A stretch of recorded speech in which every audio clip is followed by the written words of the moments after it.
Então, vamos lá. Ao som de Guantanameira, com a saudosa Juan Baez, a gente inicia mais uma live da RETEP. Boa tarde a todos e a todas que estão nos acompanhando. Essa é a 10ª live da RETEP, já é um marco histórico, né, da Rede Tecnológica de Extensão Popular. A Rede Tecnológica de Extensão Popular é uma rede que se organiza, sobretudo, com os institutos federais, Centro Federal de Educação Tecnológica, Cefet Minas, Rio, a Universidade Federal Tecnológica do Paraná, enfim, com a rede tecnológica de educação profissional e tecnológica em todo o país, e tem como principal perspectiva, principais pontos a serem construídos, uma extensão popular, a partir do desenvolvimento da ciência, da tecnologia, com a perspectiva social, crítica, contra-hegemônica e fundamentalmente emancipatória em relação à ordem do capital. Hoje nós vamos estar recebendo o professor Wilson de Andrade Matos, professor do Instituto Federal de São Paulo, professor que vai estar dialogando hoje conosco sobre a questão da curricularização da extensão, tanto na universidade como nos institutos federais, nos Cefetes, enfim, na educação profissional tecnológica, na educação como um todo, um tema que há mais de 2 anos vem tramitando, mas está sendo colocado agora na ordem do dia, num contexto muito complexo, principalmente de avanço liberal e de contradições à educação pública, gratuita, democrática, laica e, sobretudo, com nossa perspectiva popular. Professor Wilson de Andrade Matos é licenciado em Física pela Universidade de São Paulo, professor da EBTT de Física no Instituto Federal de São Paulo, no campus de São Paulo, foi diretor de Educação Básica da Pró-Reitoria de Ensino do IFSP, coordenador do curso de licenciatura em Física no campus de São Paulo, foi também pró-reitor de Extensão no Instituto Federal de São Paulo e coordenador geral do Fórum de Pró-Reitores de Extensão da Rede Federal de Educação Profissional Científica e Tecnológica entre 2016 e 2017. Faz parte da Comissão de Especialistas da Câmara de Educação Superior do Conselho Nacional de Educação para a formulação de diretrizes nacionais da extensão e educação superior brasileira. Professor Wilson, seja bem-vindo, uma boa tarde ao canal da RETEP. De antemão, os nossos agradecimentos pelo aceite do convite. E aí uma pergunta já bem provocadora. Potencialidades ou armadilhas com a curricularização da extensão? Muito obrigado pelo aceite, seja bem-vindo mais uma vez. Boa tarde, Fábio. Quero agradecer enormemente o convite da RETEP para eu poder estar conversando com vocês sobre extensão, né, no caso, sobre a curricularização da extensão ou acreditação da extensão, também como alguns acabam denominando, né? Quero dar a boa tarde a todas e a todos que estão aí nos acompanhando pelo canal da RETEP e dizer assim que a primeira coisa que nós temos que pensar antes de discutir a questão da acreditação ou curricularização da extensão, né, é ter uma compreensão da extensão enquanto dimensão educativa. Tá? Eu acho que isso é uma questão fundamental. Tá? Assim como a pesquisa e o ensino, tá? A extensão ela se faz com uma dessas dimensões. E por isso que lá no artigo 207 da Constituição, a gente se fala em sociabilidade, né, entre essas 3 dimensões. E se nós trabalhamos com uma educação, né, dentro de uma perspectiva freiriana, a extensão ela também não pode ser informação, comunicação ou a simples prestação de serviço. Né? Ela é necessária a dialogicidade, né? Deve ser um canal de 2 mãos. Né? Não dá para a gente pensar que a gente só externa o conhecimento à sociedade, à comunidade, né? Mas que a comunidade ela deve influenciar, né? Ela deve influir, né? Deve interagir com as universidades ou os institutos federais.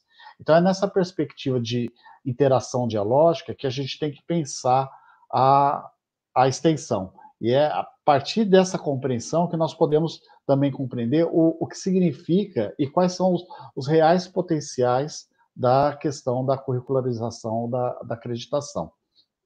Então, eu trago aqui, inclusive,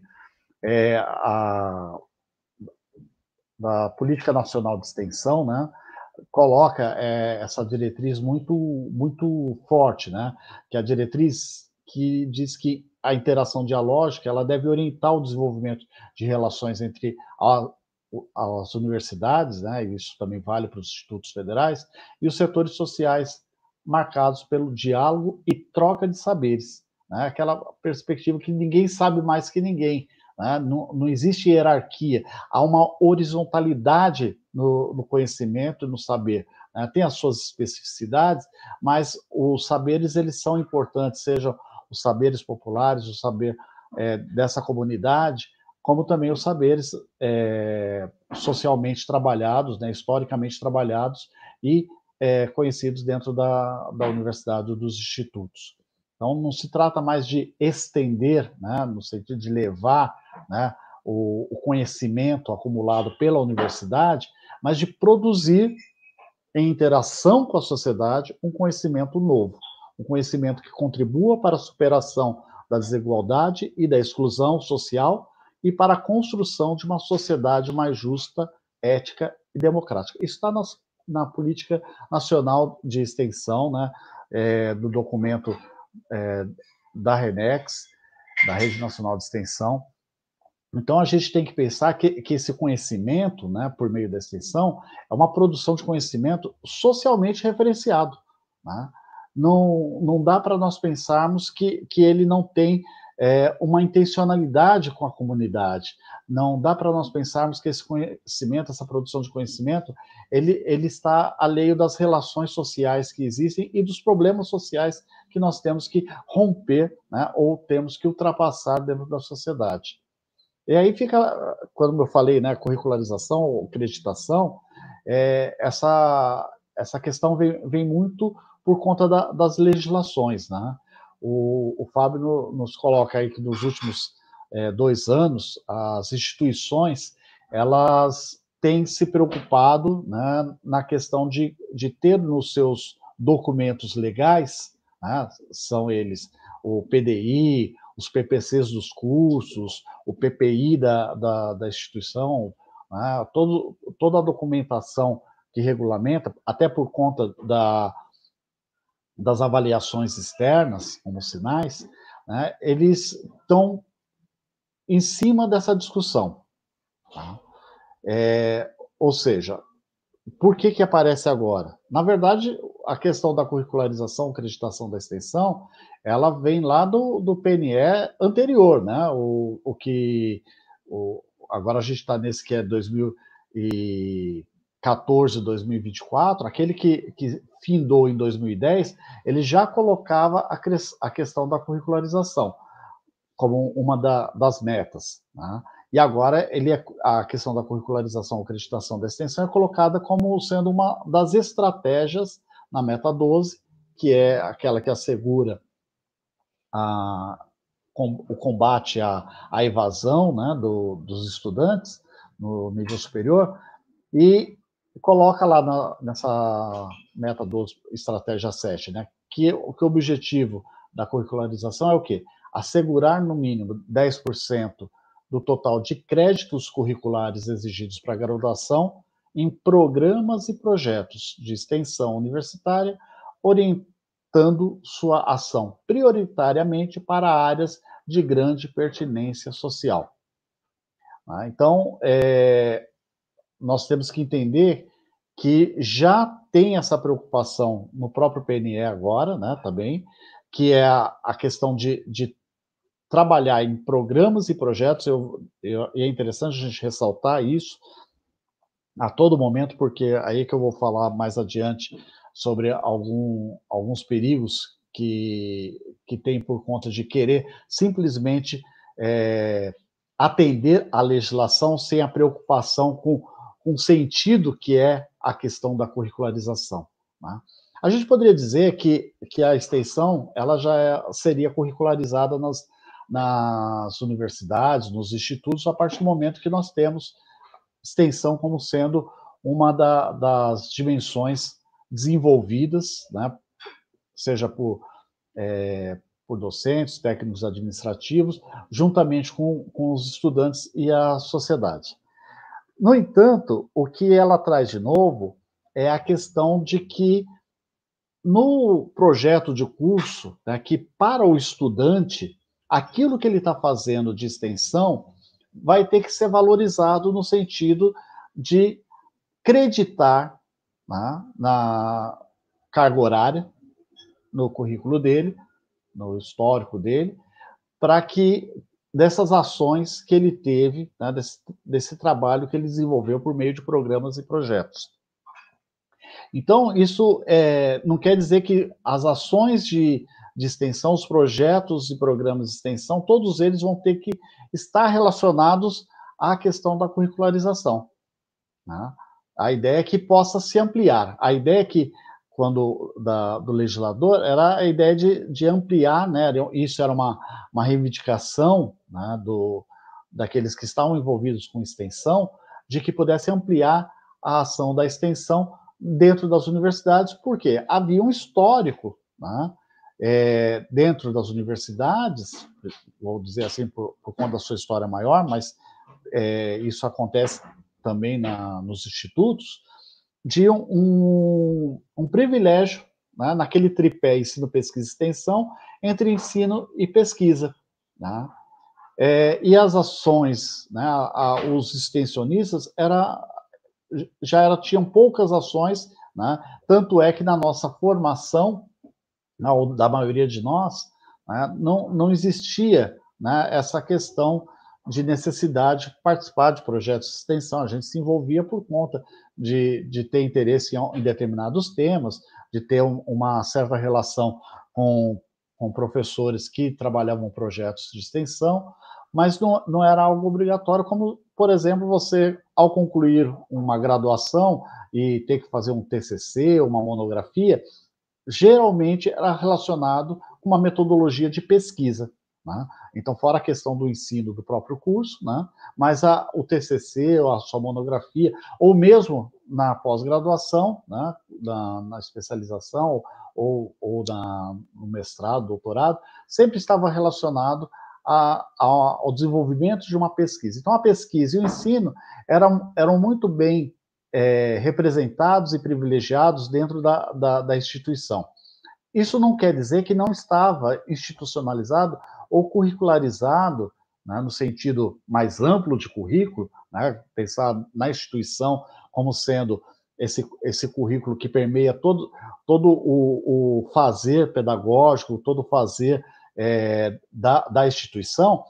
A extensão estava lá, pode dizer que ela estava curricularizada, mas no sentido de que você pudesse fomentar e valorizar as ações extensionistas numa perspectiva de que ela fosse socialmente referenciada, que ela tivesse ali reatando, né, como o Tarran coloca, reatando aquele fio rompido, né, ou que muitas vezes, em alguns lugares, nunca teve, da universidade, do instituto, né, traduzido para nós, dos institutos, dos CEPETs, para com a sociedade, a extensão ela dava essa possibilidade. Então, ela poderia fazer uma intensificação, né, de uma relação da universidade, dar sentido para o estudante, né, pensando que dessa questão que é necessário a presença do estudante ali, dá sentido àquele conhecimento que ele está desenvolvendo, que ele está aprendendo, construindo dentro daquela instituição. Então, é um conhecimento que vai ter significado nas relações que ele vai ter com essa sociedade para a qual ele está sendo preparado enquanto profissional, e da qual ele também faz parte, da qual ele também sofre com os problemas, com as faltas de políticas públicas, muitas vezes, né, ou por conta das várias precarizações que existem dentro dessa sociedade brasileira.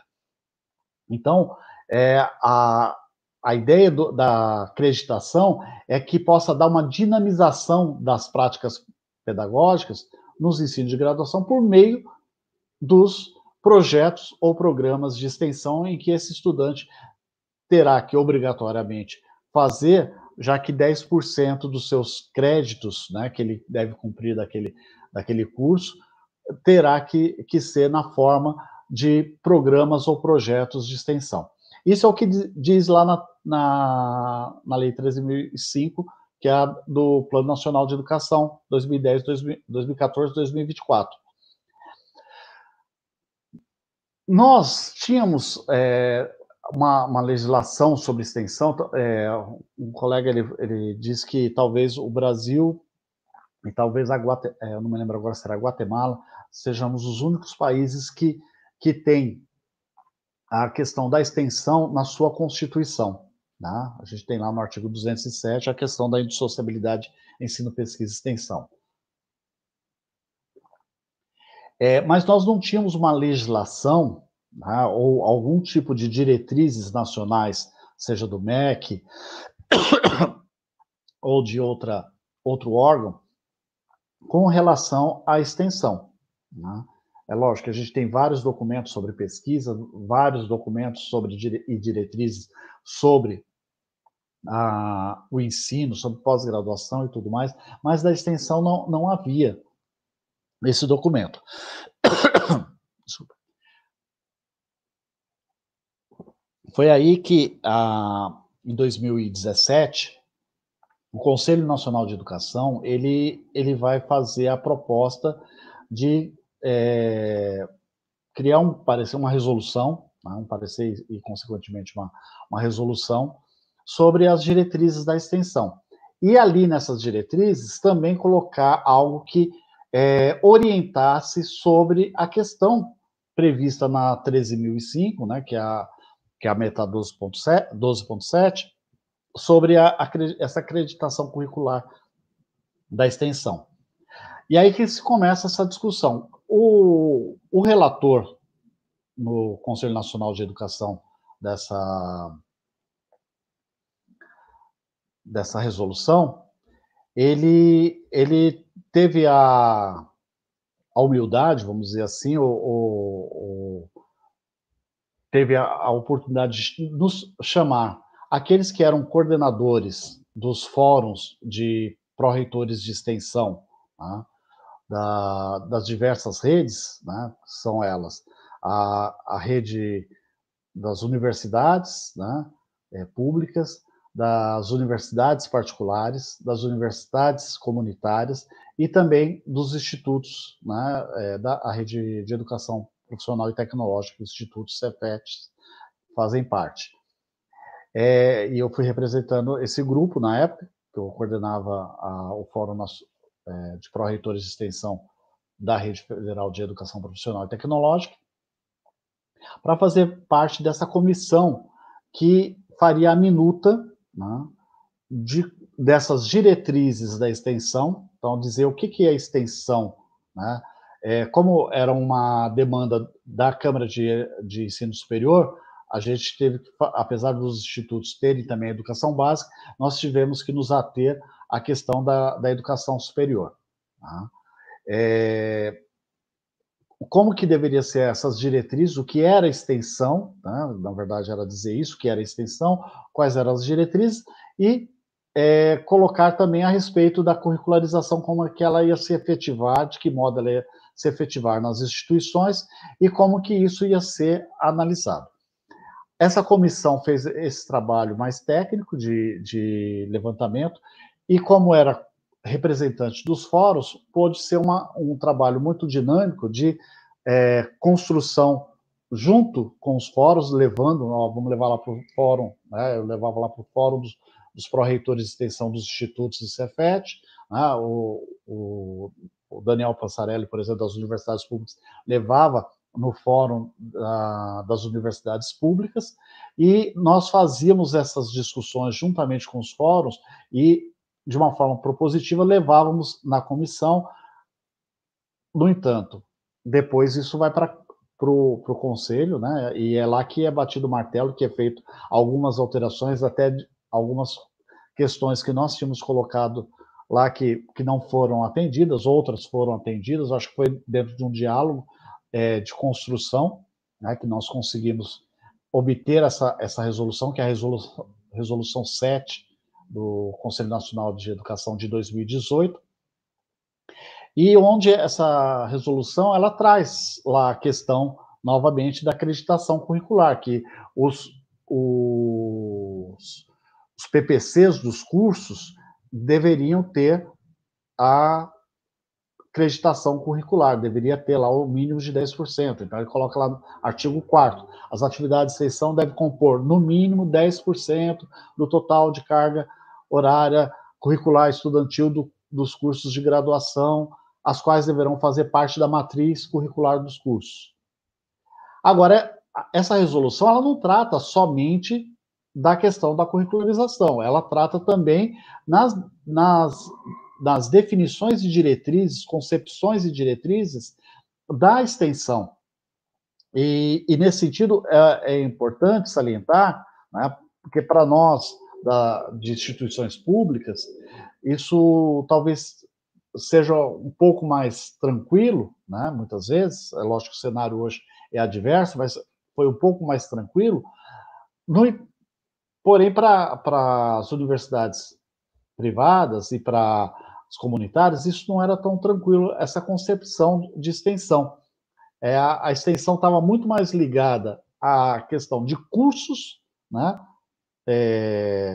para comunidades, cursos de extensão, né, cursos, inclusive lato sensu também, e a questão de prestação de serviço. Era essa a concepção de extensão.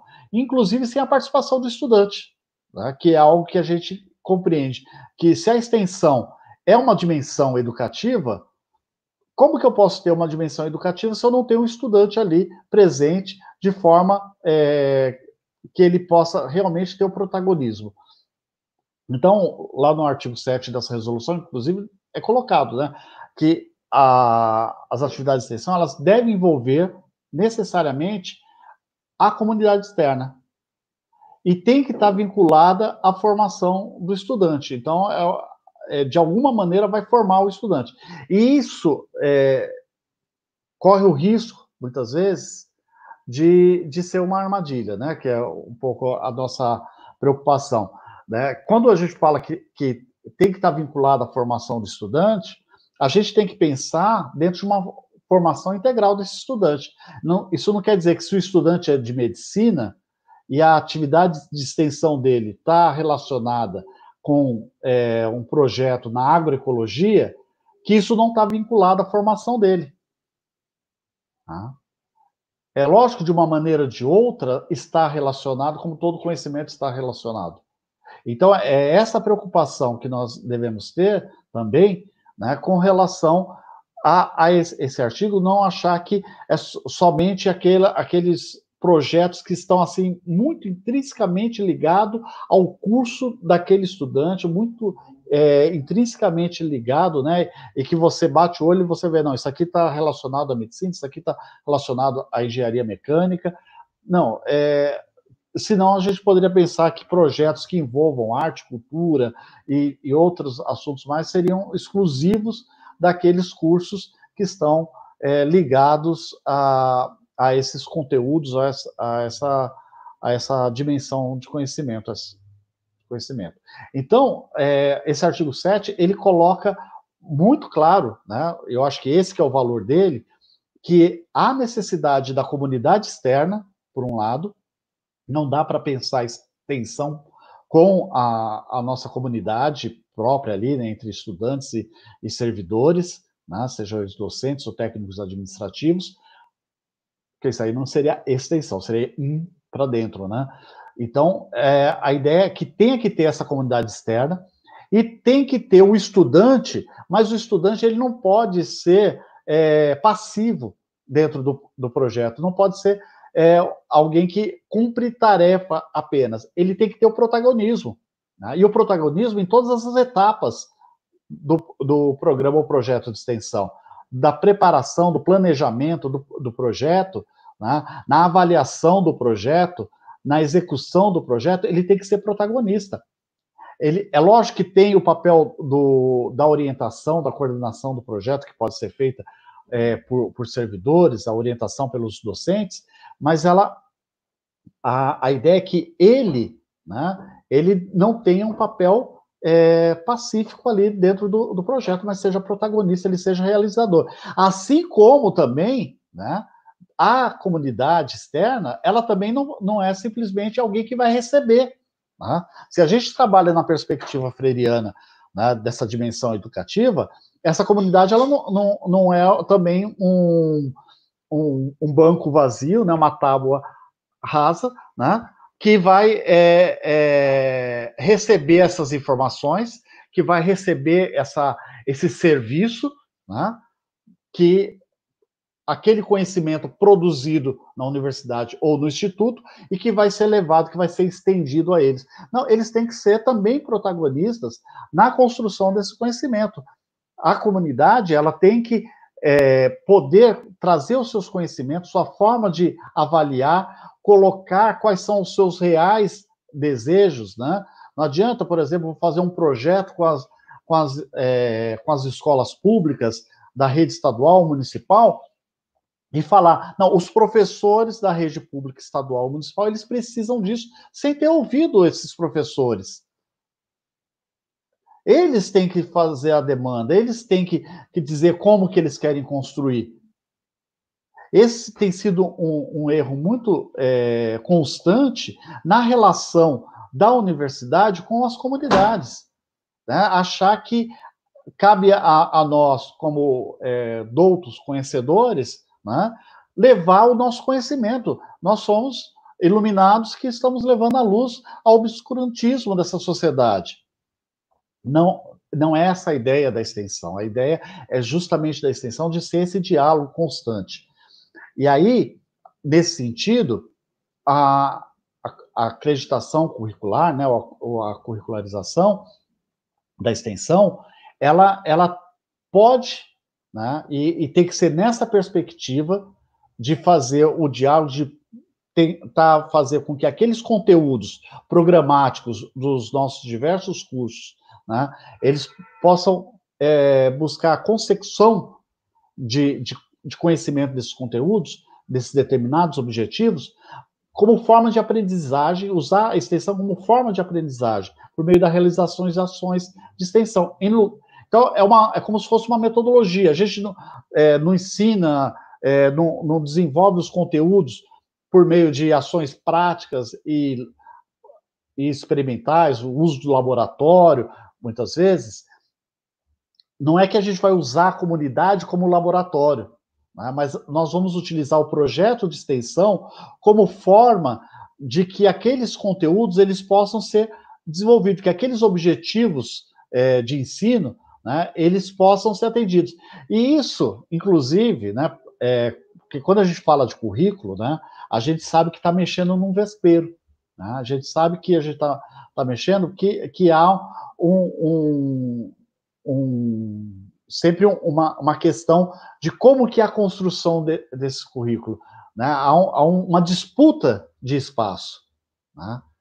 Uma disputa de espaço, quais são os conteúdos, quais são os objetivos formativos que são os mais relevantes ou aqueles que são os mais importantes para a formação do estudante. E aí há sempre aquela fala, não, se vai tirar 10% do conteúdo, né? A gente já tem tão pouco tempo por conta da legislação e tudo mais, e tem tanta coisa. Não é tirar, né? É trabalhar de uma outra maneira. É trabalhar por meio dos projetos de extensão, né? Assim como você poderia pensar projetos de pesquisa que problematizem sobre determinados temas, né, para que esse aluno possa pesquisar, possa desenvolver, discutir conteúdos do seu orientador, e que ele não está deixando de aprender aquilo para a formação dele, a formação profissional daquele estudante. Então, não há a necessidade de eu tirar os conteúdos. Eles estão sendo trabalhados de uma outra maneira. Tá? E é necessário reservar espaço para essas atividades dentro da matriz curricular. Não pode se pensar o seguinte, não, ele vai fazer fora do horário dele, porque a gente tem que pensar no estudante trabalhador. A gente tem que pensar que esse estudante trabalhador, ele tem aquele horário do curso, que muitas vezes é o horário noturno. A gente não pode ficar... Não, quem estuda à noite vai fazer necessariamente no final de semana. Não, a ideia não é essa, não é colocar empecilhos, mas que possa ter, né, por meio da extensão, esse aprendizado, que esses conteúdos, esses objetivos formativos, eles possam ser desenvolvidos.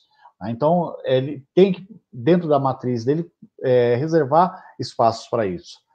E é claro que há uma grande vantagem, né? Porque o projeto de extensão, né, a extensão, uma das diretrizes dela é a questão da interprofissionalidade e a interdisciplinaridade.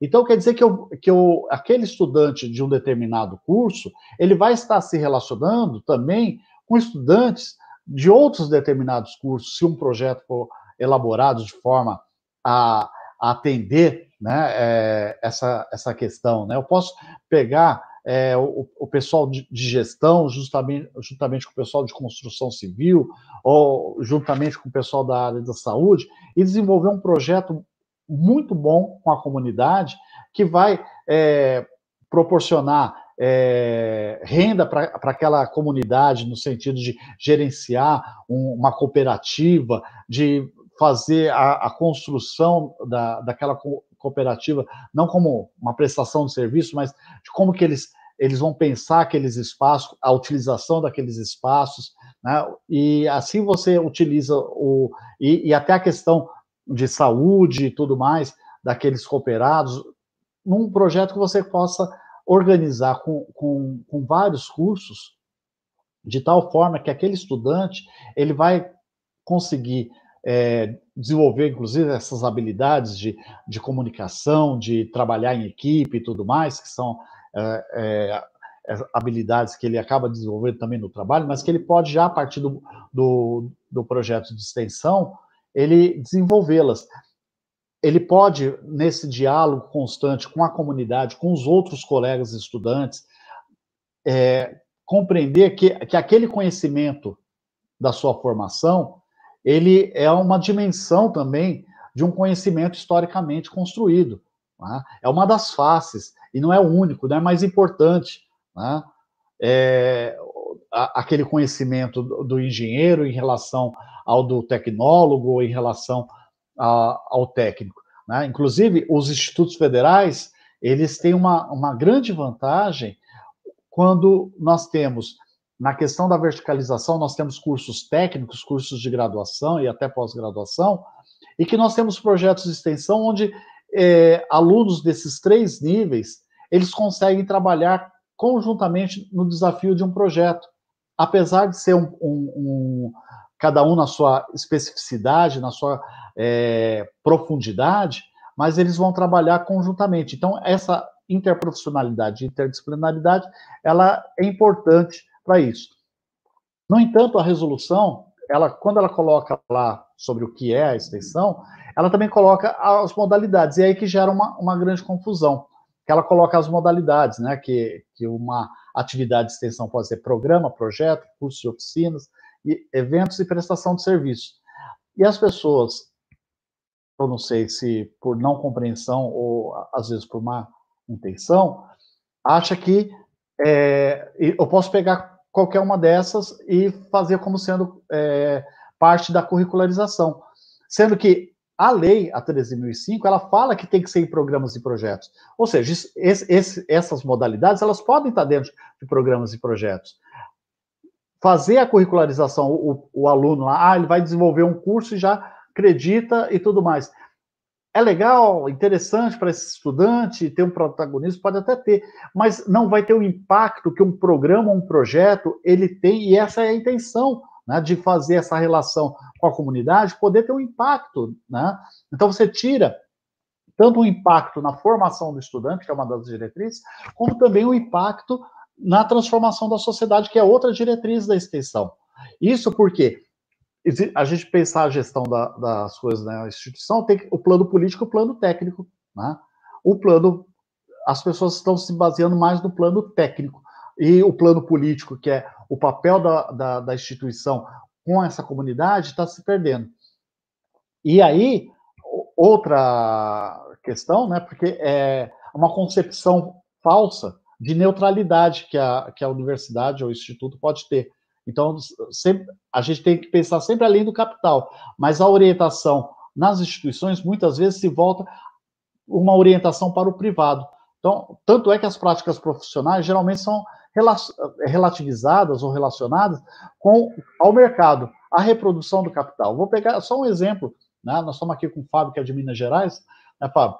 A Universidade Federal de Minas Gerais, acho que foi em 2017, os alunos, né, do centro do diretório acadêmico lá, eles se negaram a desenvolver um projeto, um exercício que um professor de arquitetura tinha passado, que a proposta era projetar um apartamento de alto padrão onde tinha área de empregada, né?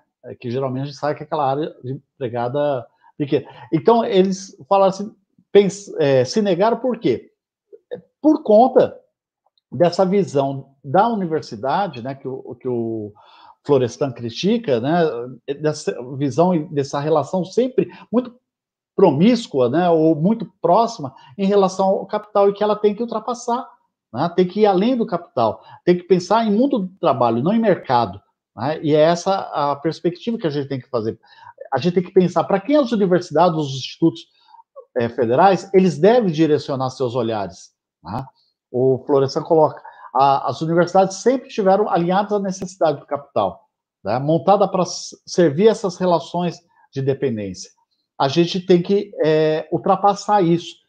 E esse é o grande risco, quando a gente tem a acreditação, pensar da extensão como balcão de negócios, achando que o capital vai financiar a instituição pública. O capital não vai financiar a instituição pública, né? E se ele quiser financiar, ele vai querer direcionar as nossas pesquisas e os nossos conhecimentos ali desenvolvidos, né? Porque não existe almoço grátis. Então, a armadilha está justamente nessa disposição de pensar nessa neutralidade, nessa orientação para o privado, o balcão de serviços, né? E um outro perigo também é cumprir simplesmente o regulamento. A gente tem que fazer porque tem uma resolução, né? E aí as ações não são articuladas em projetos e programas, não produzem impacto necessário na formação do estudante ou na comunidade como instituição, só para cumprir. Isso a gente tentou, inclusive, garantir ali uma preocupação na resolução, que a orientação deveria ser por docentes. Não é nada contra os técnicos administrativos das instituições, mas por conta o medo das instituições privadas contratarem tutores, né, pessoas que não estão ligadas aos cursos, para orientar os projetos de extensão. Mas isso não exclui a participação dos técnicos administrativos nos programas. É a orientação que vai ter que ser feita por conta de docentes que estejam ligados aos cursos. Mas a gente está vendo um monte de exemplos aí que o pessoal está colocando lá, não muda nada a matriz curricular, só que pega lá cada disciplina, 10%, então você coloca lá que é extensão, você coloca alguma coisa relacionada ao seu curso, ele vai fazer um evento, vai fazer um curso, e tudo de uma forma pulverizada, sem impacto com a comunidade, sem aquilo que tinha como princípio do legislador, das necessidades daqueles que brigavam pela extensão, que era a questão de poder contribuir para a formação do estudante e contribuir para que a extensão se ampliasse dentro das instituições de ensino superior. E valendo também para nós, nas instituições de educação profissional como um todo. Fecho por aqui. Muito bem, professor. Muito obrigado, né, por essa primeira parte, né, da apresentação dessa questão da curricularização, da extensão no ensino. Queria agradecer enormemente, né, a quantidade de perguntas que estão vindo, os companheiros e as companheiras se sintam à vontade para poderem fazer perguntas, e já aproveitar também, hoje eu estou quebrando protocolos, a chefia não está presente, então nós começamos com música, vamos terminar também com música, com poesia, e queria também aqui chamar os companheiros que estão sempre, vamos dizer assim, na sala, né, mas por detrás das telas, né, que é o companheiro Hilbert. Aparece aí, Hilbert, dá um alô para a turma, agradecer que está sempre presente. Tudo bom, camaradas? E aí, Hilbert, professor da Universidade Federal Tecnológica do Paraná, e o Júlio Monerá, nosso querido Júlio Monerá. E aí, galera? Líder das ideias da extensão popular. Boa tarde. Sempre tem toda a equipe, pessoal, não fica só o mediador e o entrevistado, né, mas tem uma equipe que dá condições da gente dar acesso.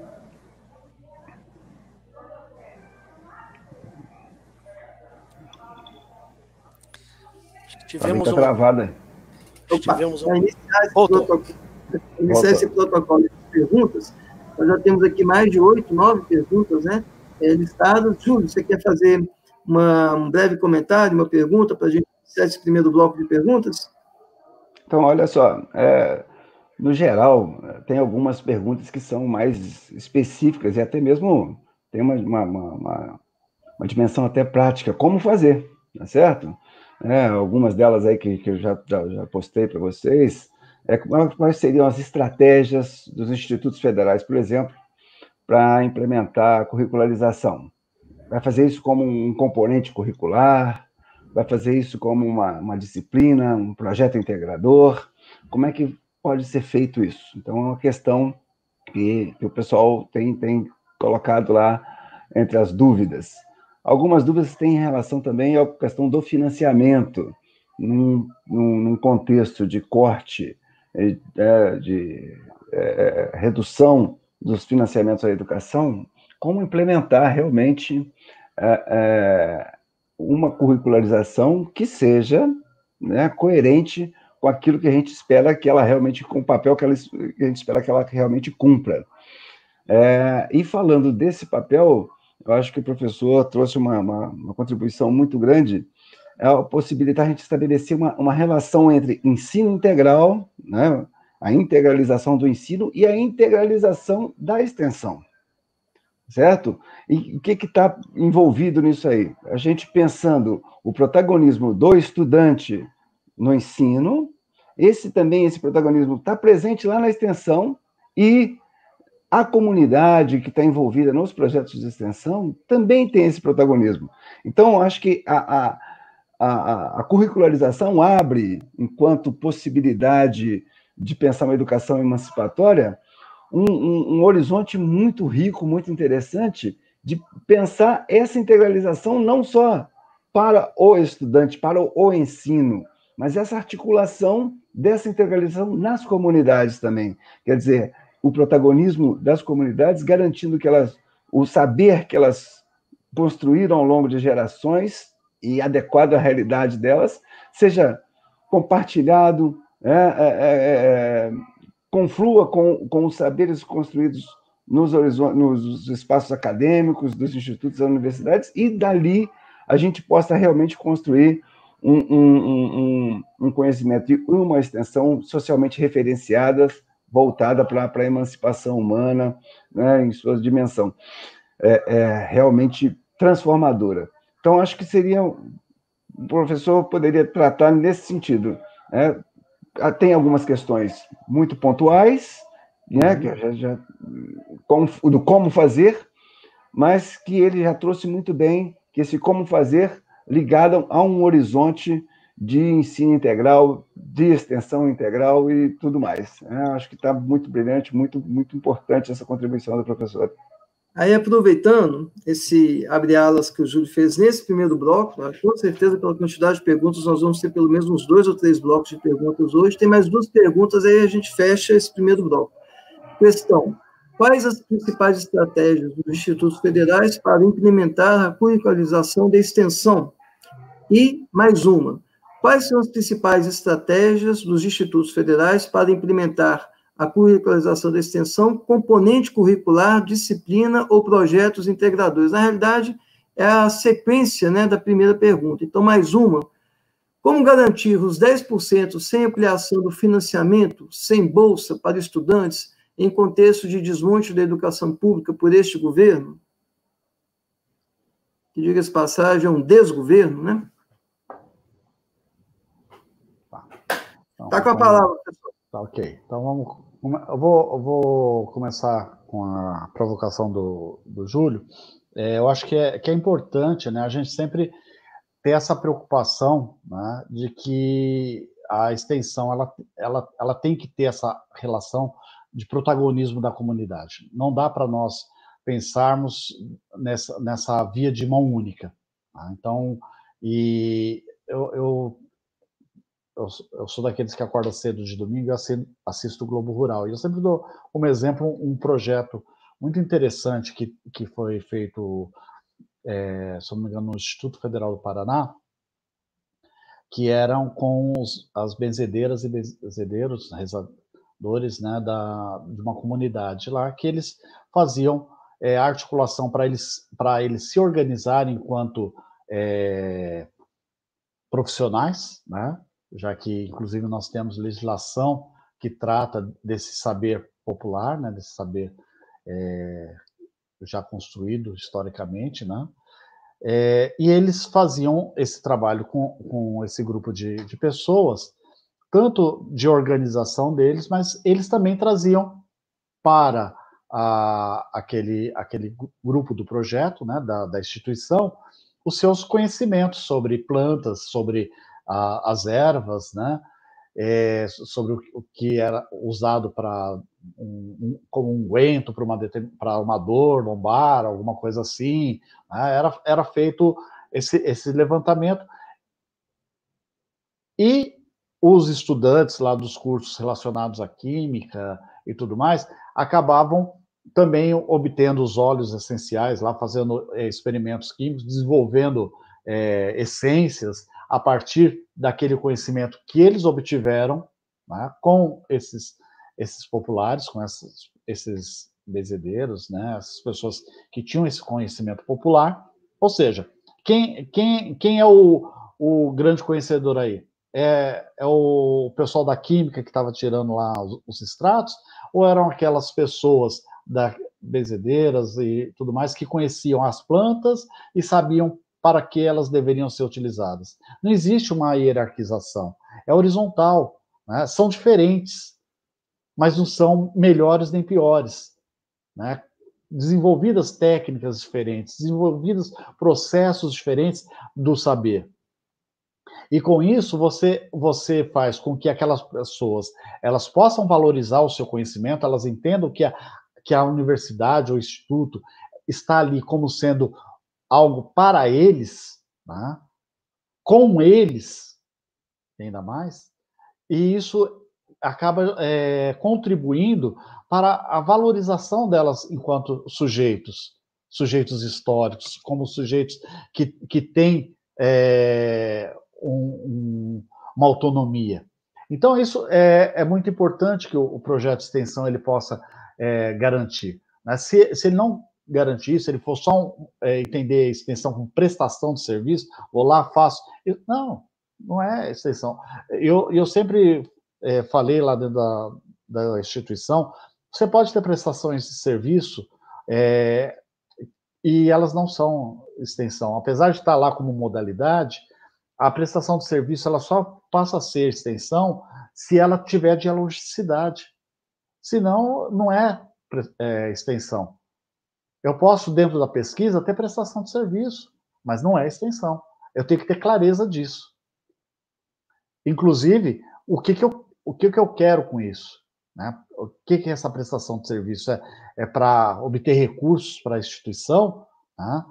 E aí a gente entra, inclusive, na pergunta sobre financiamento. Esse é um grande problema. Nós estamos passando, né, por uma questão de um governo ultraliberal, né, onde a questão do Estado mínimo, a PEC 95, que congela os orçamentos das instituições, e aí ela não congela só para a extensão, né, porque as pessoas falam assim, mas como que a gente vai financiar a extensão agora que está pedindo para ter recurso, mas justamente nesse momento. Não é só para a extensão que o financiamento está sendo prejudicado. É para tudo. É para ensino e pesquisa. É para a instituição de ensino.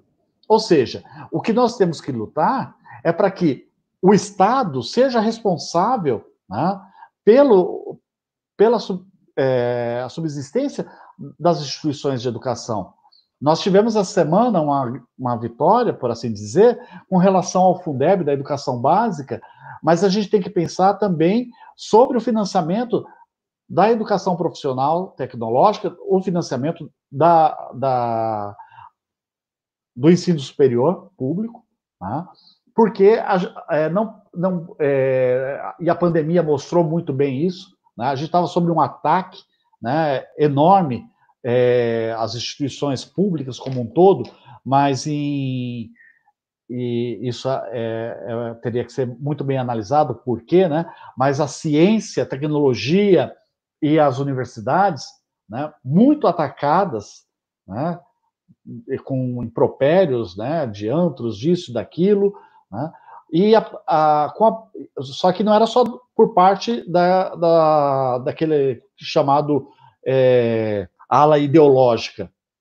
Não era só por parte do governo. Isso vinha também pela grande mídia, né, os ataques grandes. A pandemia, né, a questão da Covid, fez com que parte desses que faziam esse discurso entendesse o papel das universidades, dos institutos, né, do SUS, né, a importância de nós termos um sistema único de saúde com recurso, a importância de nós termos recurso para pesquisa e para extensão, para o ensino superior como um todo, para a educação como um todo, né. Isso mostrou que por quê? Quem foi que deu resposta, né, quando nós tivemos frente a frente com a pandemia? Não foi o mercado, pelo contrário, né? Nós vimos aí empresários dizendo, não, vão morrer uns tantos mil aí, isso aí é inevitável, é como chuva, vai acontecer, não pode parar o mercado por conta disso, não pode parar o capital por conta disso. Eles não tinham preocupações com a vida.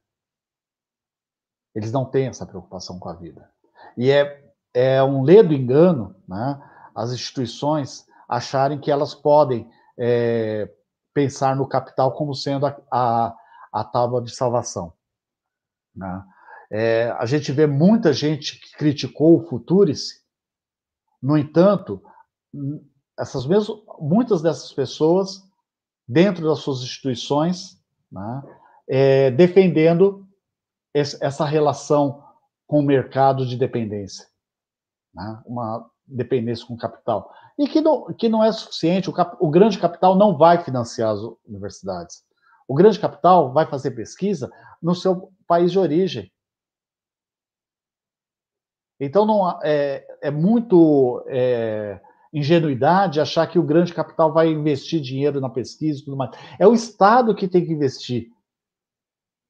É o Estado que tem que investir em pesquisa, seja agora, no caso da pandemia, para vacinas ou qualquer outra coisa, para pesquisa na área da saúde, mas pesquisas de outras questões e pesquisas sociais, porque a pandemia também, as pessoas puderam ver que, mesmo nessa questão que era sanitária, que as análises de movimentação para ver a questão de isolamento, estavam os conhecimentos multiprofissionais, né, das áreas de humanas, de exatas, de biomédicas, todos envolvidos ali para combater. Não existe, essa área sim a gente vai desenvolver pesquisa. A área de humanas não, que isso aí esse pessoal só não tem nada a ver, só fica filosofando. Não.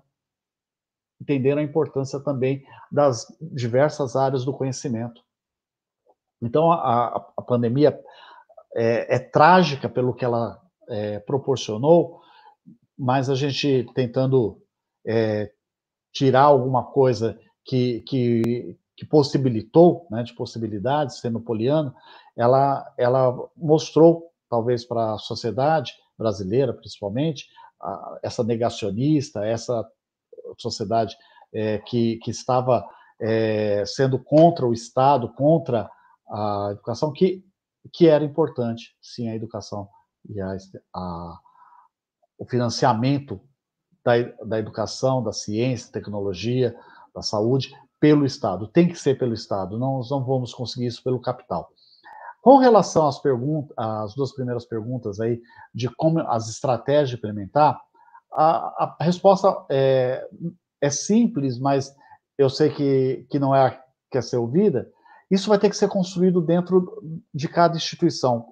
Qual vai ser a estratégia, né? É dentro da história dessa instituição, a história sobre a extensão que ela tem, a história sobre como ela compreende os cursos, mas ela tem que ser debatida nessa perspectiva que não é uma perda de conteúdo, tá? Não vai se tirar conteúdos dos cursos.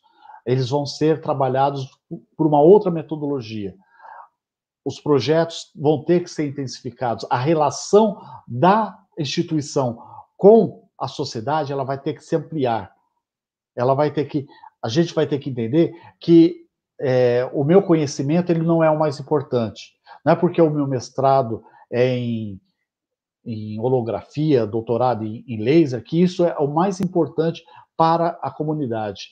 Tá? O meu conhecimento ele vai ter que ser dialogado com essa comunidade para ver como que eu posso colaborar conjuntamente com os outros profissionais que estão envolvidos nessa instituição e que podem se envolver nesse projeto, que podem dialogar com essa comunidade.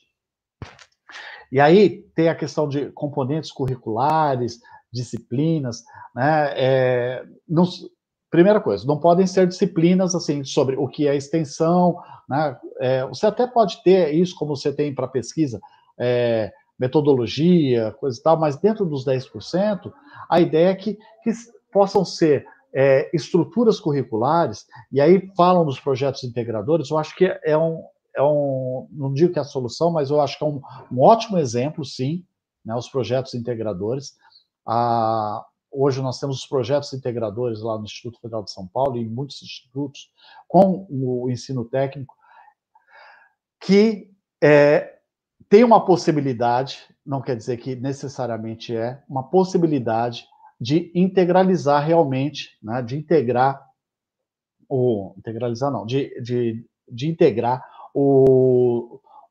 os vários conteúdos daquela formação. Então, a gente poderia pensar, sim, esses projetos integradores, ou algum modelo como projetos integradores, mas que não pode ficar algo que não dialoga com todo o curso. E esse é o grande problema. A gente tem que se perguntar antes, o nosso curso, intrinsecamente, ele está se dialogando? Ele tem um mapa conceitual na estrutura dele que dialoga entre si? As componentes, as disciplinas, elas estão dialogando?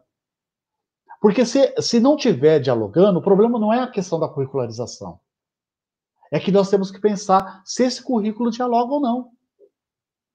Se eu tenho um ajuntado de disciplinas, de conteúdos, ou eles estão dialogando de uma forma realmente que possa dar uma formação integral para esse meu estudante.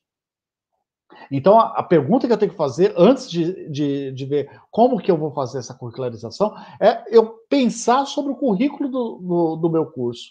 Como que ele realmente está atendendo nesse sentido de eu ter uma integralização. Há diálogo entre as disciplinas?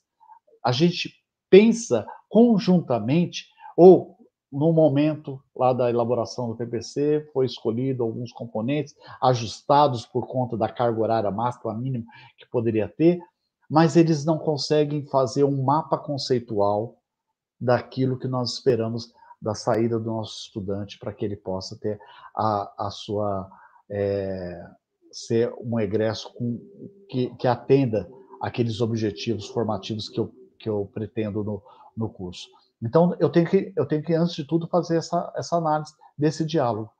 E aí, sim, eu vou pensar como que dentro disso eu vou colocar projetos, espaços para que possam ser desenvolvidos projetos que aqueles objetivos formativos eles possam ser atendidos. Tá? E aí eu penso que não vai perder conteúdo por conta disso. Tá? Agora, como que você vai fazer essa estruturação? Se vai ser com projetos integradores, eu acho que isso não é só pela autonomia, né, mas é pela construção histórica que deve ter daquele coletivo que está ali presente. O trabalho tem que ser de forma coletiva. Né? a proposta tem que ser por meio do diálogo, para que as pessoas possam compreender o que significa, né?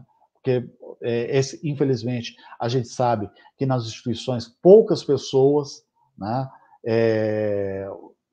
dominam o conceito do que é extensão.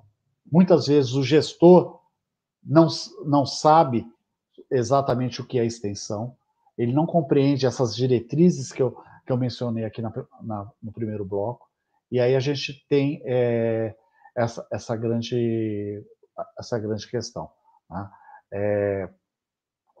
E aí tem a ver com, eu já falei a questão do aluno trabalhador, né, que ele precisa, e não é só para o que estuda à noite, mas de dia também, ele precisa ter ideal que dentro do espaço ali do curso dele, do período que ele estuda, que tenha os espaços para que ele possa fazer. A mesma coisa que a gente tem que ter essa preocupação com o estágio também, né?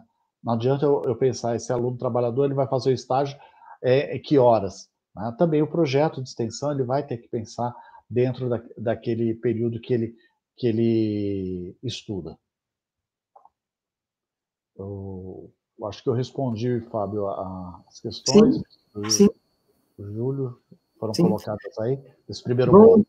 Vamos para um segundo bloco? Tem muitas perguntas, né? Vamos para o segundo bloco?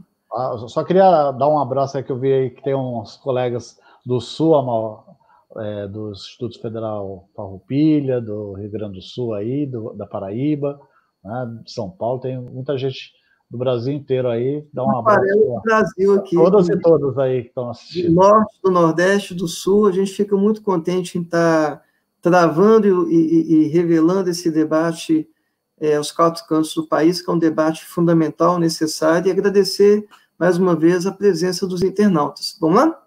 Vamos lá. Vamos lá, professor Wilson. Pensando ainda na integralização do ensino e da extensão, como inserir atividades extensionistas que revelam a riqueza cultural, dança, teatro, arte em geral, mas que não dão lucro na perspectiva imediata do capital? Mais uma. A extensão pode ser trabalhada de forma em tempos de atividades remotas, na sua opinião? É possível desenvolver uma extensão em tempos de atividades remotas, de ensino remoto emergencial, que corre um grande e sério risco de se tornar no futuro próximo um ensino à distância, né, que é uma forma de mercantilização e empobrecimento da educação brasileira? E uma terceira pergunta para a gente poder fechar o bloco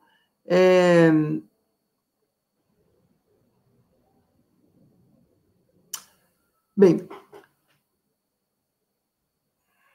como já respondeu sobre o ensino noturno, substituir por como superar um ensino formal, porque tem muitas perguntas sobre a questão da extensão com o ensino noturno, mas o senhor já acabou tocando nesse assunto, então como superar o ensino formal pensando conforme o mercado, sem pensar a sua extensão para o mundo do trabalho, em que vive o trabalhador? Onde está o diálogo institucionalizado com a comunidade? Onde que esse diálogo com a comunidade, esse diálogo da instituição com a comunidade, ele está alocado? É isso, pessoal. Tranquilo? Vamos lá. Camaradas, para incrementar um pouco esse quebra de protocolo, né? Eu tinha conversado com o Fábio aqui. Acho que na fala final do professor Wilson me veio uma coisa à cabeça que eu acho que pode agregar um pouco a exposição dele e ao debate, à reflexão dos nossos companheiros aqui que estão participando, né, desse momento riquíssimo. Pensando assim nesse triângulo, né, entre discente, docente e a comunidade, né, eu queria focar assim, talvez na minha visão, né, talvez na aresta mais rígida desse triângulo, que é a do docente, né? Muitas vezes ele já vem com a ideia pré-formatada, né? Ele é menos suscetível a mudanças de perspectiva, né? E eu queria, né, a minha colocação vem assim, no sentido de como combater, né, na cabeça de alguns colegas, né, nossos, né, esse observar, esse olhar para a extensão como um mero balcão de negócios, né? Como é que a gente combate isso, claro, com debates, com algumas pautas em termos de a normatização, né, dentro da instituição, né, buscar normatizar de forma a repelir esse tipo de pensamento, né, mas fica aí né, esse pequeno, vamos dizer assim, essa pequena provocação, né, para a gente refletir como que a gente pode, né, mudar isso na cabeça dos nossos colegas, né. Seria isso. Muito bem. Professor, pode falar. Vamos lá. Acho que a primeira questão aí sobre a riqueza cultural, né, que é colocada, a importância, eu acho que a instituição tem que ter uma política muito clara de incentivo a isso, né? Quando eu estive na Pró-Reitoria de Extensão, né, a gente tinha os nossos editais que, de uma maneira ou de outra, ele direcionava para políticas e para objetivos muito claros, né, sobre isso. Então, nós tínhamos, por exemplo, nesses editais, uma reserva, né, de projetos para a questão de atividades culturais, né, atividades relacionadas a direitos humanos. Então, acho que isso é possível fazer dentro da instituição, dentro dos seus editais, dos seus regulamentos, uma promoção. Mas tem que ser de forma estruturante, né? Não pode ser algo pontual, né? Tem que ser essa compreensão. E aí já pega até a segunda questão, né? De como pensar nessa questão dos docentes, do conjunto de servidores e mesmo também dos estudantes, né? Sobre quebrar um pouco esse olhar prioritário para o capital, né? Ou ainda para o urbano, né? A gente vive, por exemplo, nós aqui no estado de São Paulo, né? O urbano, e o industrial, ele é muito priorizado esse olhar, apesar de ser um estado em processo de desindustrialização e de ter um trabalho no campo muito grande, a gente quase que não enxerga esse homem do campo, esse homem rural. Então, a gente precisa ter mecanismos para abrir. Agora, isso se dá através de políticas, de diretrizes dentro da instituição para ter esse olhar, se dá também através da formação continuada. Não adianta, né? A gente foi formado, a gente foi moldado, né, dentro de instituições que a perspectiva era com esse viés. Então, nós temos, para romper com isso, não é só através do convencimento. Não se dá somente através do convencimento. Vai ser através da formação, sim, vai ser através de valorizações, né? Então, por exemplo, na nossa instituição aqui em São Paulo, nós nunca fizemos nenhum regulamento que proibisse essa relação com empresas, né? Pelo contrário, tinha todas as regulamentações que eram possíveis, os projetos possíveis de extensão com relação com empresas ou com esse mercado. Mas a gente incentivava, sim, né, os projetos com esses grupos mais vulneráveis. Tinha uma perspectiva social nesses editais, na forma de trabalhar. Mas não era que proibia, né? Não é que demonizar a questão do capital. É não ter esperança que esse capital vai financiar a instituição, que esse capital vai trazer recursos e, além de tudo, não pensar que eu vou ter que ter uma relação promíscua com esse capital. Eu não digo isso nem de forma ilícita, né? Mas promíscuo no sentido, a gente trabalha o capital, mas ele vai influenciar nas minhas pesquisas, vai influenciar na minha forma de fazer o ensino, como que vão ser as aulas, quais são os conteúdos, né? Eu vou me relacionar com as empresas de computação, então só vou trabalhar com softwares, né, dessa determinada empresa, né? não vou trabalhar com software livre, nada disso. Então, a gente tem que tomar cuidado com essas armadilhas, né? Essa é a grande questão. Agora, a gente tem que privilegiar através de diretrizes para essa questão dessa riqueza cultural, né? Então, inclusive, projetos que valorizem esses grupos tradicionais, né? A gente tinha um projeto de extensão lá com Batuque de Umbigada, num dos campos, Capivari, né? Onde que o projeto de extensão era esse diálogo com esses grupos tradicionais, né? E havia uma troca, né? Projetos com imigrantes senegaleses, né? Nigerianos, e que eles, a cultura, né, desses grupos, né, eram trazidas para dentro da instituição, eram valorizadas, né? Você organizar, né, muitas vezes esses grupos eles têm dificuldade de garantir renda e tudo mais. Você pode, dentro de projetos, fazer com que eles se organizem em cooperativas, em outras formas de organizações do trabalho, para que eles possam ter a possibilidade de renda. Tá? Isso é importante. Ao mesmo tempo que você resgata e valoriza aquela tradição cultural. Tá? Isso é um papel da instituição. Aí entra a questão da pandemia, né, e do isolamento. Se a gente pode ter atividades de extensão na questão da pandemia e do isolamento. Ela vai ser totalmente prejudicada. Né? Porque se nós pensarmos nessa relação dialógica e nessa perspectiva popular da extensão, muitos desses grupos não terão condições de fazer um diálogo mediado por tecnologia. Né? Isso é um grande problema.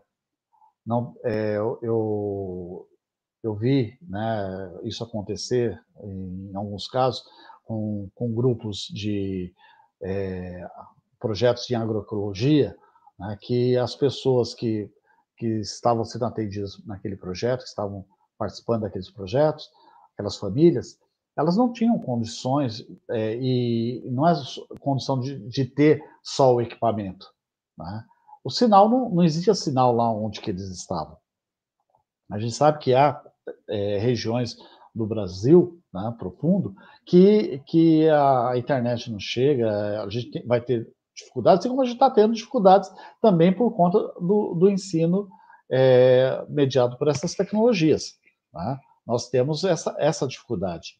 Mas eu acho que a extensão está tendo essa dificuldade na relação com o estudante e na relação com essa comunidade, com esses grupos da comunidade que fazem parte desses projetos.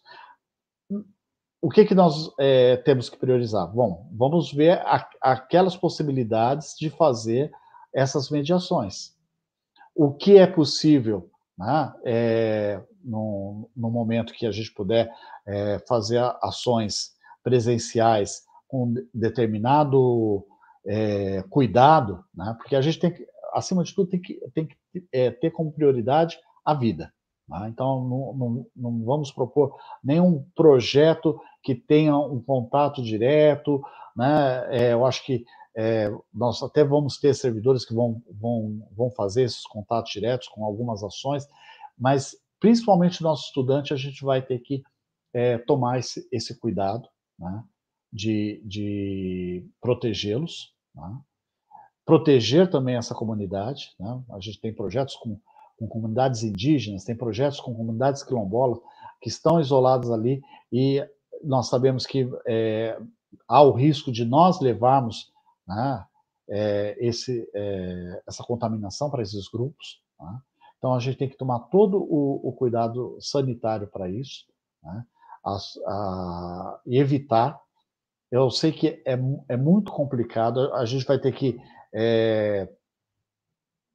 nesse momento, ter muito cuidado mesmo e ter a compreensão que aquilo que nós entendemos como extensão realmente nós não vamos estar fazendo 100%.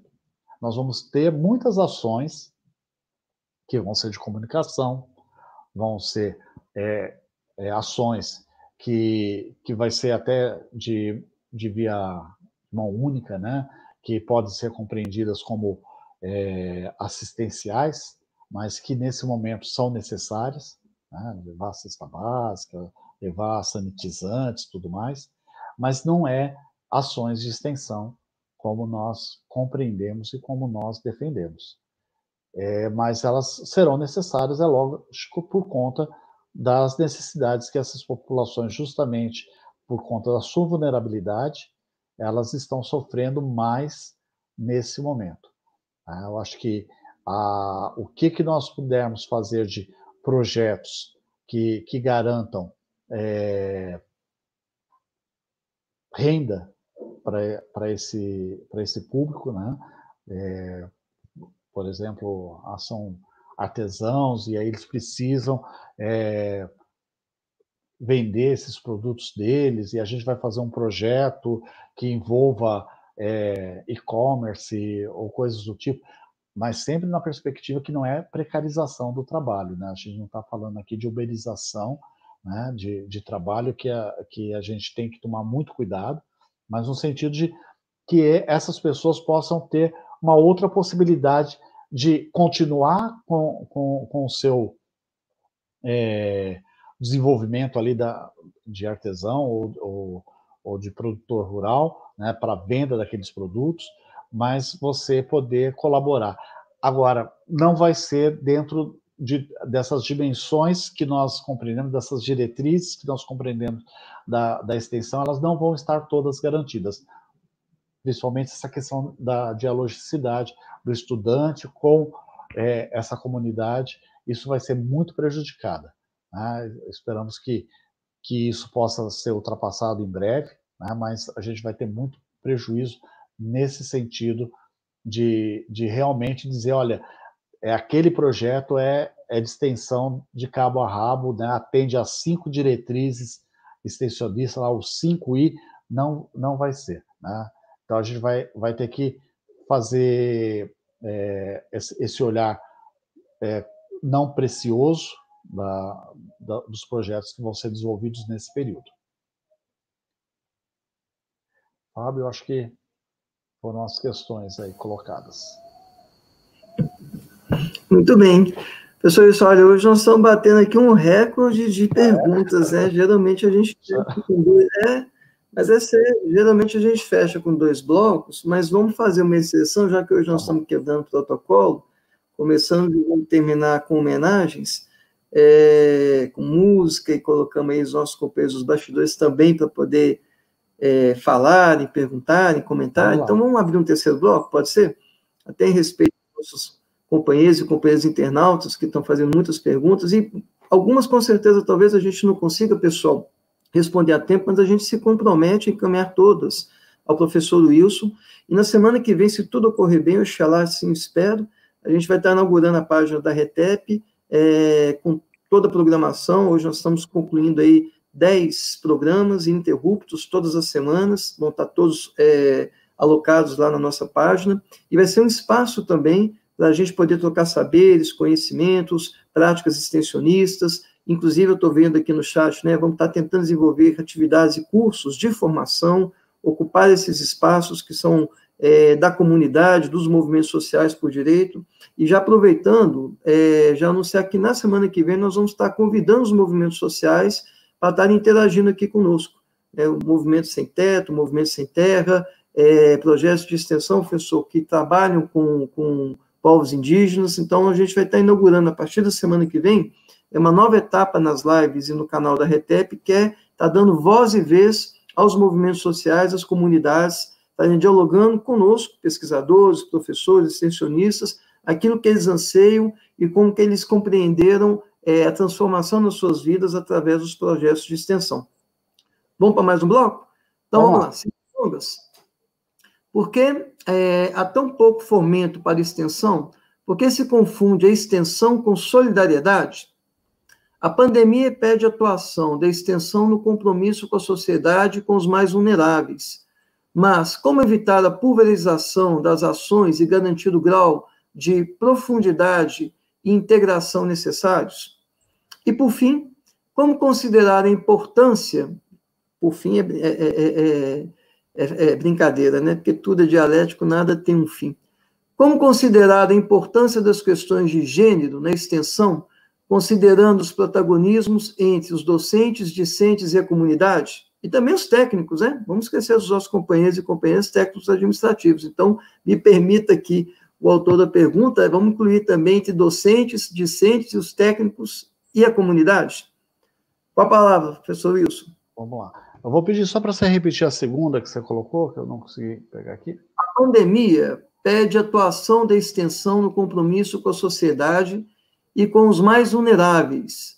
Mas como evitar a pulverização das ações e garantir o grau de profundidade e integração necessários? Acredito que necessários para efetivar mudanças nessa relação da ciência e da tecnologia com as comunidades.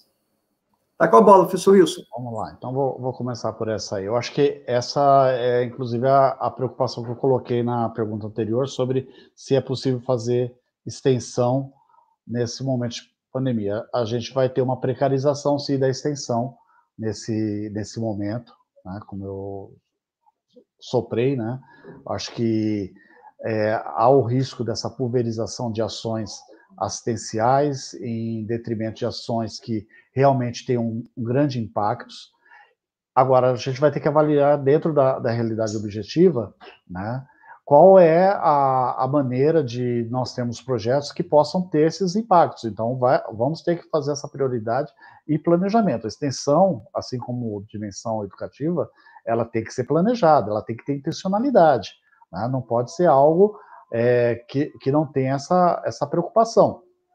Então, a gente tem que fazer esse olhar, esse levantamento de como esses projetos vão poder, de fato, fazer esse impacto.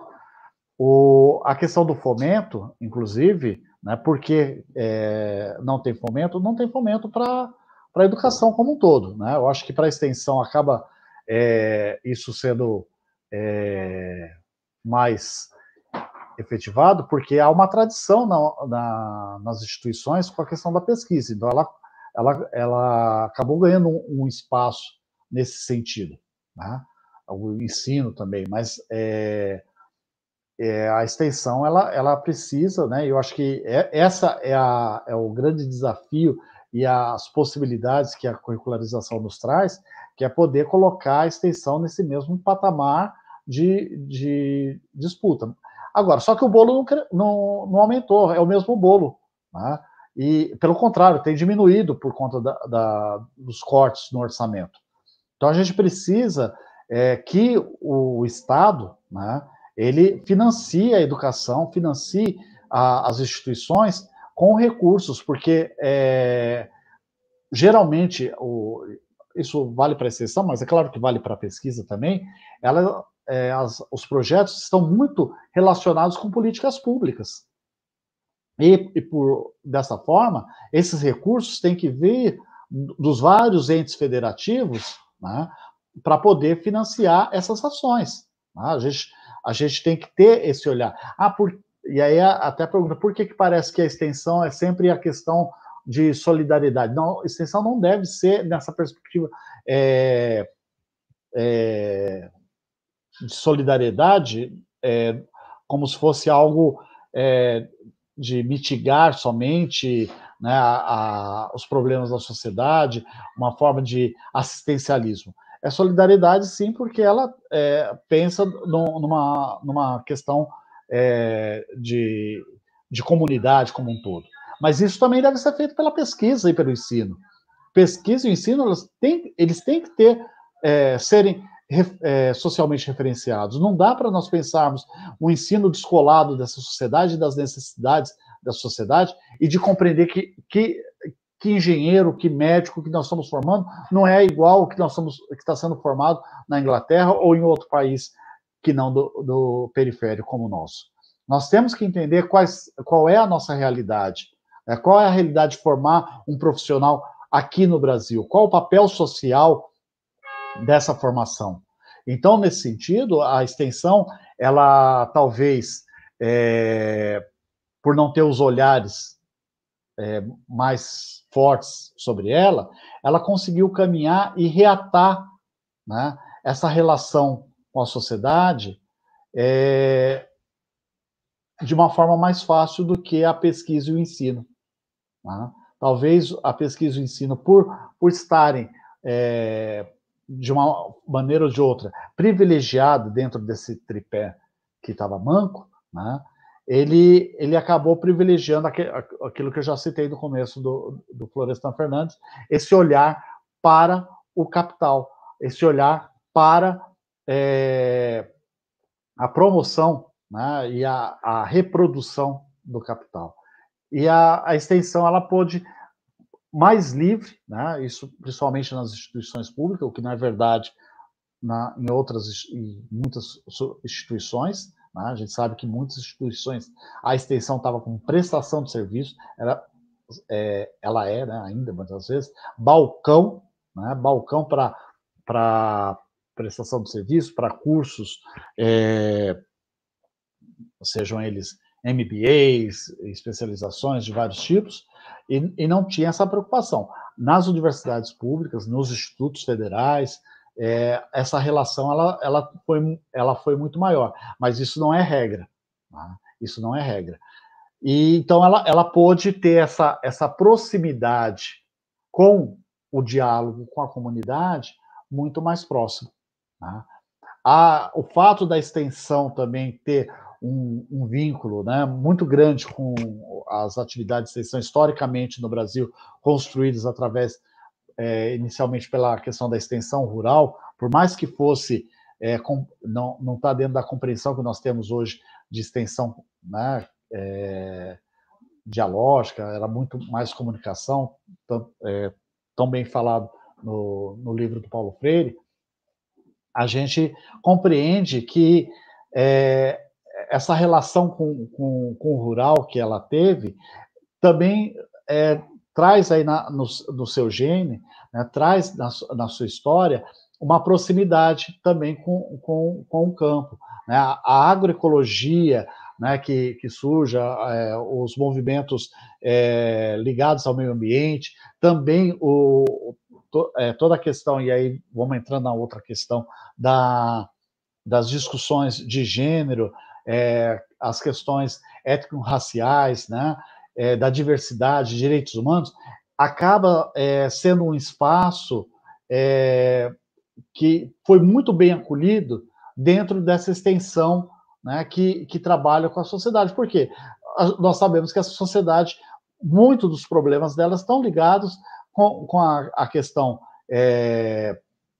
econômica, né, mas que também se relacionam justamente até, né, com essas questões da diversidade. Né? Nós sabemos que questões com relação ao trabalho da mulher, né, com relação ao trabalho e ao acesso à educação da mulher e do homem e da mulher negra, isso faz com que a extensão ela possa se inteirar de projetos nessas dimensões, né, com esses grupos, que a pesquisa, que o ensino, muitas vezes, não tem como estruturante. Nós precisamos ter essa discussão antirracista, feminista, né, antissexista, como formas estruturantes dentro de nossas instituições. Não podem ser simplesmente pulverizadas, né, com ações. Hoje, né, por exemplo, é o Dia Internacional da Mulher Negra, latino-americana e caribenha, e fazer uma ação lá com relação a isso, mas todo o currículo, né, numa perspectiva, não sabia, de currículo da instituição, não colabora, né, por uma política antirracista, antissexista dentro da instituição. A gente precisa ter esses temas como estruturantes. A gente precisa, não só na extensão, como projetos de extensão, mas em todo o pensar da escola, isso esteja sempre presente. Né? E isso a extensão, ela tem propiciado, né, eu acho que até o fato dela estar mais afastada, né, não tendo tido o mesmo privilégio do ensino e da pesquisa, ela pôde se aproximar, né, dessa comunidade, e a comunidade fazer uso da instituição por meio da instituição, da extensão. Né? Eu lembro, eu fui uma vez num encontro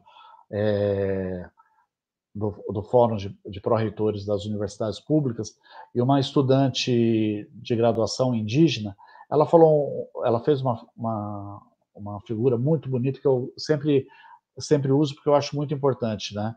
Que ela falava assim, a universidade, né, ela muitas vezes ela está ali na paisagem como uma rocha, uma pedra grande ali. Está ali, tá dentro da paisagem, do relevo, né?